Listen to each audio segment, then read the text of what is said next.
Did you know that attacking isn't the only thing that's important in Pokemon? Throughout Pokemon history, some of the most important Pokemon on teams didn't even focus on attacking their opponents. They used their unique support capabilities to help their other partners perform their roles much more effectively.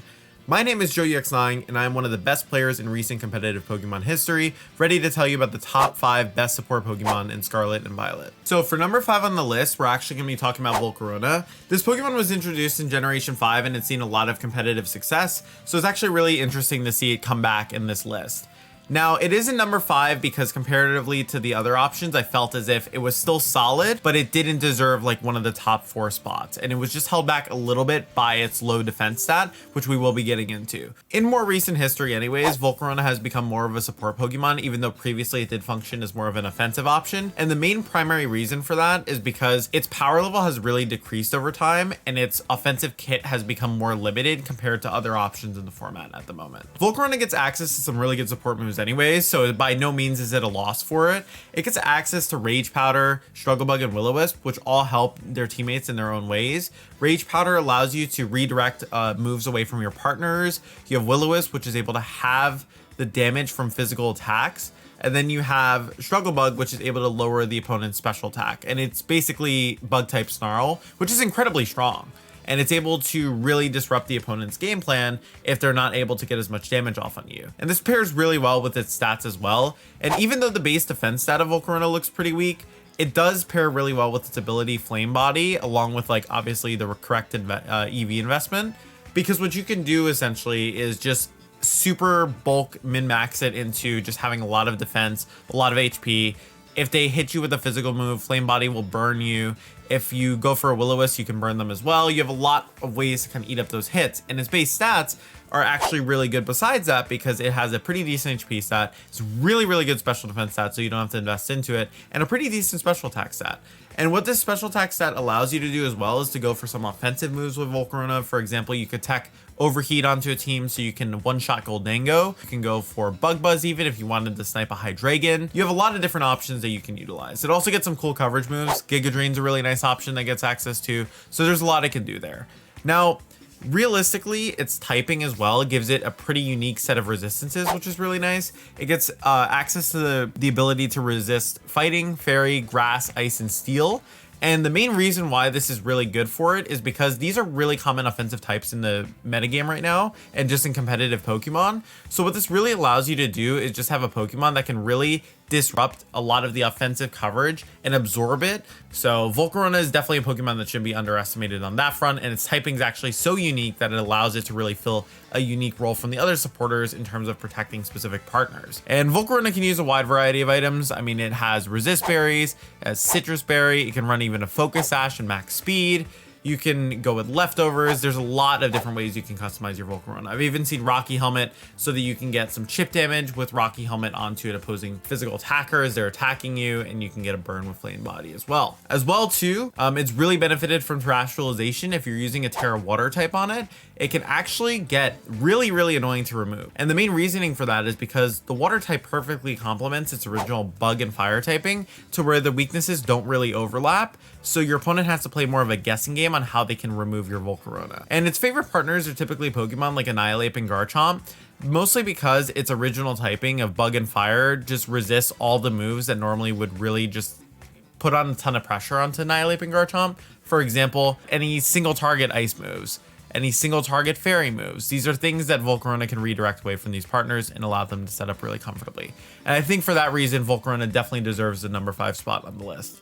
Hey, are you enjoying the content that you're watching right now? If you haven't already, please be sure to like and subscribe to this video. It greatly helps out my channel, and it also allows me to continue to grow as a creator and keep bringing quality content. Thank you so much for supporting the video, and let's get right back into it. All right, so for number 4, we have Indeedee Female. Now, Indeedee Female is one of the first of the 2 Pokemon on this list introduced in Generation 8. And I think Pokemon Sword and Shield actually did really bring some really good supporters into the game. And I think that because of Indeedee's unique support kit, it does net this the number 4 slot. I don't think it necessarily justifies a higher placement, as there's some other Pokemon that are more well placed within this metagame. But Indeedee still has a really interesting kit that I think is worth evaluating a bit more. And in Scarlet and Violet, Indeedee became even better. It already had like a pretty good support kit, but it did get access to the move Trick Room, which we actually don't know if it's intentional or not.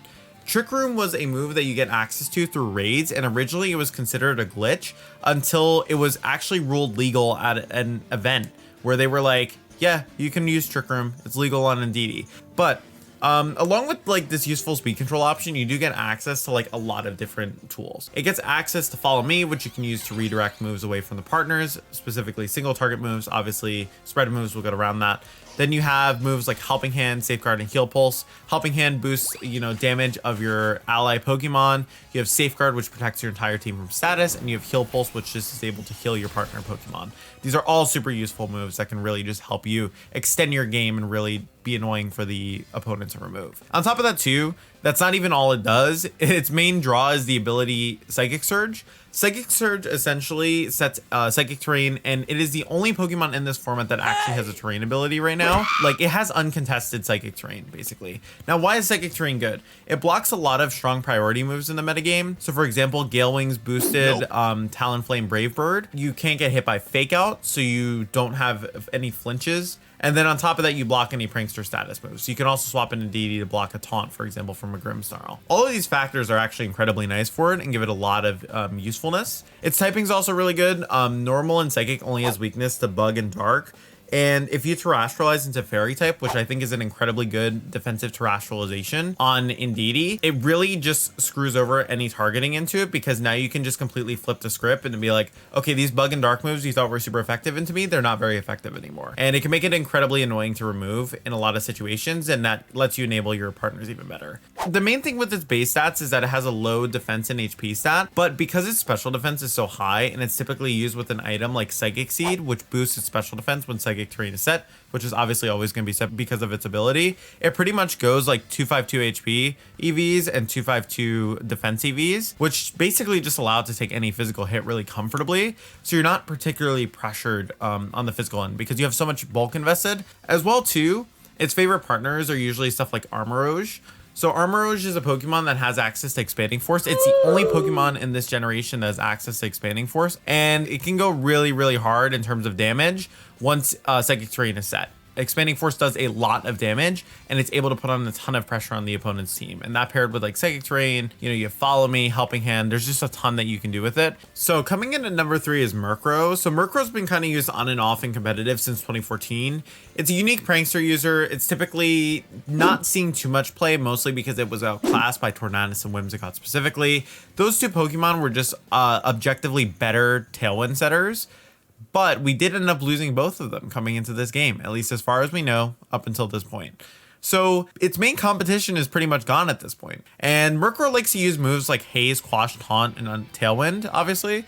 And pretty much these moves all help enable its partners to either deal more damage, clear their stat debuffs, annoy the opposing side and not allow them to go with the moves that they want to go with, or, just slow down the opponent's side and let your attackers move first.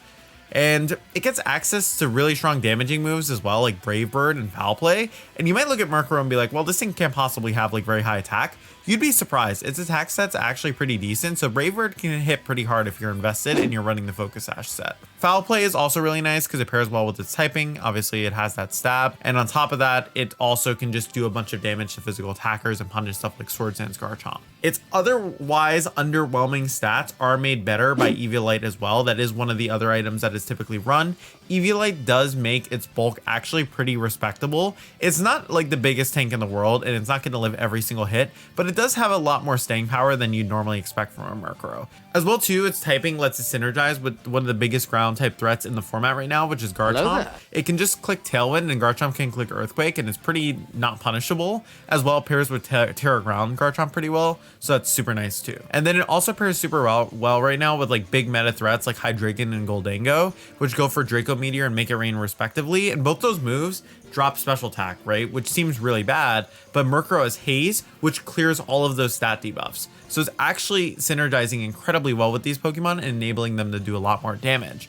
On top of that too, Haze is another nice option to deal with opposing Dondozo and Tatsugiri. You completely waste their commander boost and they pretty much just sit there on the field doing nothing.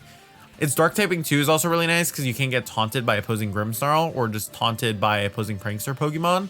And on top of that, like dark flying isn't really a common type in the metagame, and it actually has a decent amount of resistances to Pokemon in this format. or at least like neutrality. So it's able to at least live and get up Tailwind at least once or twice, right? So that's incredibly strong for it, and it is a really good Tailwind option in this metagame. It's definitely something you can't overlook, and it's something that I would keep an eye out for coming into tournaments. Coming in at number 2, we have Grimmsnarl. Grimmsnarl's been one of my favorite competitive Pokemon since its introduction in Gen 8, and it has just been an incredibly solid option. It has access to so many different support moves, and that makes it so potent. For a list of some of these support moves that it utilizes Light Screen, Reflect, Taunt, Parting Shot, Thunder Wave, Trick, Fake Out. I'm probably missing even more. It has so many different moves that it can utilize to get its job done and fit on every single team and do something.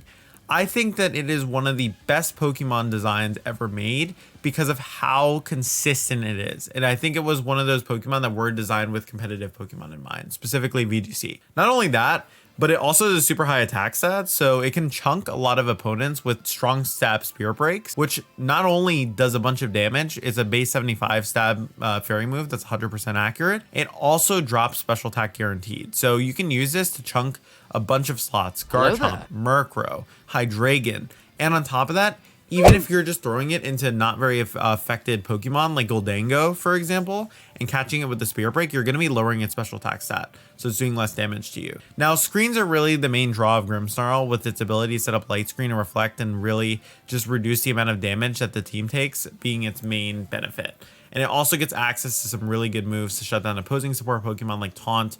It can maybe go for something like a Parting Shot if you want repositioning. I really think that these moves are probably the most high value moves that Grimmsnarl gets access to.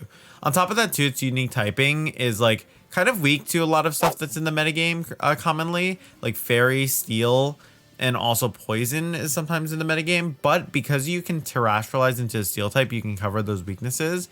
That being said, Grimmsnarl typically doesn't want to be the one terrestrializing on the team, but it's always an option. As well too, because of its Steel weakness, which is a very common typing in the format, especially from main meta threat Goldango, you can run Berry, which actually reduces the damage from super effective Steel moves, and that's something that a lot of the Grimmsnarls have been trending towards in the metagame recently. If they don't run Berry, they'll usually run Light Clay so they can extend their Light Screen and Reflect over 8 turns. Some common partners that take advantage of Grimmsnarl are Skeledirge, Hydreigon, and Kingambit. Kingambit's a very bulky, strong physical attacker that just benefits from the extra bulk that screens provides. Hydreigon's a decently bulky special attacker with a really high special attack stat that really appreciates the extra bulk that Grimmsnarl can provide with Light Screen and Reflect. And then finally, you have Skeledirge, which is a really strong endgame Pokemon. Its typing synergizes really well with Grimmsnarl as well, so they kind of support each other super well. And, the screens really do help enable it. If you guys would like to support me off YouTube, definitely make sure to check out my Patreon, where I do post exclusive content for all levels of patrons, and I do put a ton of time and effort into there. Being a patron does help me continue to create quality content and continue to improve the quality of my videos, and that's how I'm even able to do videos like this one that you're watching right now. Thank you so much to everyone who's supporting me on Patreon, and thank you to everyone who's watching this video regardless. I incredibly appreciate the support. I hope to see some of you on there. Thank you. But without further ado, it's time to get into our number 1 support Pokemon.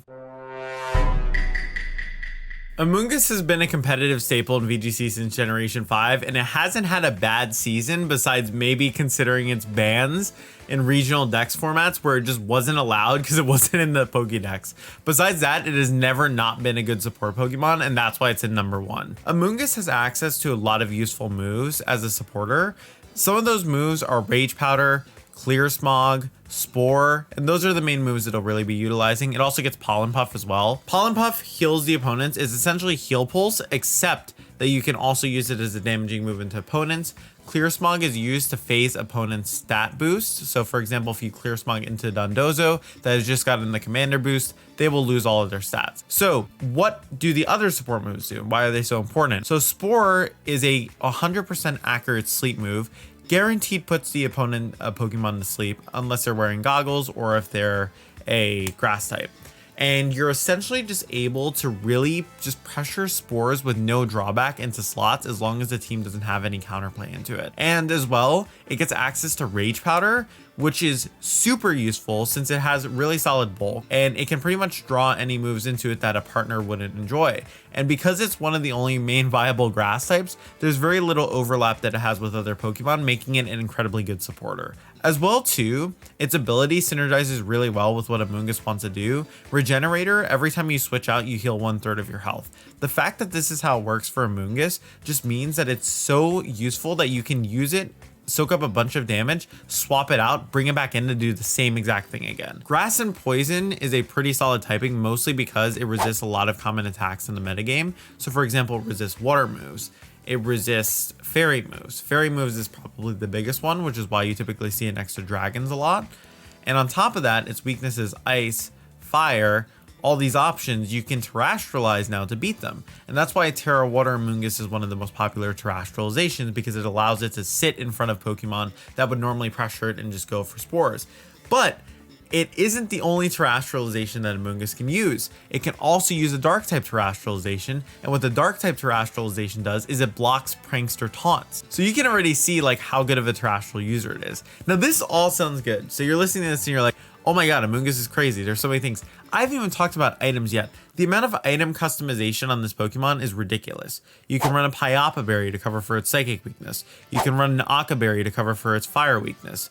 You can run Mental Herb so it can't be taunted. If you don't want to get faked out, you can run Covert Cloak. You can run Covert Cloak in combination with the Terra Dark type, so you can't be faked out and you also can't be prankster taunted. There's so much customization with Amoonguss, and I think that realistically, Amoonguss is just one of the best support Pokemon of all history, and that's why it deserves this #1 spot. There are so many unique combinations that you can pull off with it, so many unique things you can do with it, and it's just a really strong Pokemon. It doesn't have to attack to be good. And on top of that, it pairs with some of the best Pokemon in the metagame. It pairs really well with Annihilate, it pairs really well with Hydreigon, it pairs really well with Goldango, it pairs super well with Garchomp. These are all top meta threats that want partners that are going to be supporting them well. And when you have a partner that supports them well, it just makes the pair even more potent.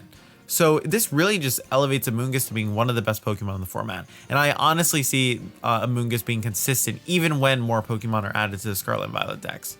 If you guys enjoyed this content, please be sure to let me know. Like, subscribe, check out the video, check out the links down below. As always, guys, thank you so much for all the support. I'll see you guys in the next video. Peace.